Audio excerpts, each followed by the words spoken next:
ದೇವೇಗೌಡರು ಮಾಜಿ ಪ್ರಧಾನಮಂತ್ರಿಗಳು ಏನಿದ್ದಾರೆ, ನರೇಂದ್ರ ಮೋದಿಜಿಯವರ ಕೈ ಬಲಪಡಿಸಬೇಕು, NDAಗೆ ಶಕ್ತಿ ತುಂಬುವಂಥ ಕೆಲಸ ಮಾಡ್ಕೊಂಡು ಬಂದಿದ್ದಾರೆ. ಮಾಜಿ ಪ್ರಧಾನಮಂತ್ರಿ ದೇವೇಗೌಡರು ಅವರ ಬಗ್ಗೆ ನಮ್ಮೆಲ್ಲರೂ ಕೂಡ ಅಪಾರವಾಗಿರ್ತಕ್ಕಂಥ ಗೌರವ ಇದೆ, ಹಿರಿಯರಿದ್ದಾರೆ.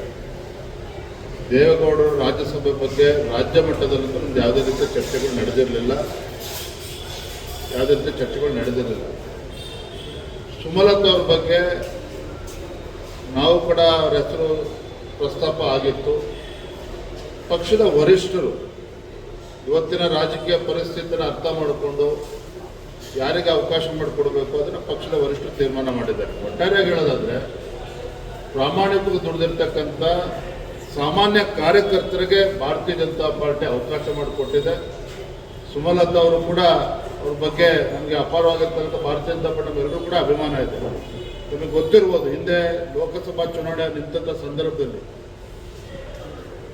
ಯಡಿಯೂರಪ್ಪರ ರಾಜ್ಯದ ಅಧ್ಯಕ್ಷರು ಮಂಡ್ಯ ಲೋಕಸಭಾ ಕ್ಷೇತ್ರ ಚುನಾವಣೆ ಇಂಡಿಪೆಂಡೆಂಟ್ ಆಗಿ ನಿಂತಾಗ ಬಿಜೆಪಿ ಸುಮಲತಾ ಅವರಿಗೆ ಬೆಂಬಲವನ್ನು ಕೂಡ ನೀಡಿತ್ತು.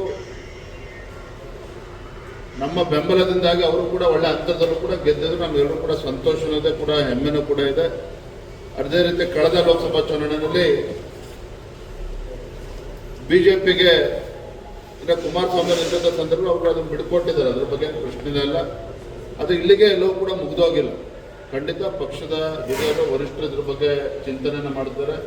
ಅವರಿಗೆ ಒಂದು ಸೂಕ್ತ ಸ್ಥಾನಮಾನವನ್ನು ಬರುವಂಥ ದಿನಗಳಲ್ಲಿ ಕೊಡ್ತಾರೆ ಅನ್ನುವ ಸಂಪೂರ್ಣ ವಿಶ್ವಾಸ ನಮಗೆಲ್ಲರೂ ಕೂಡ ಇದೆ.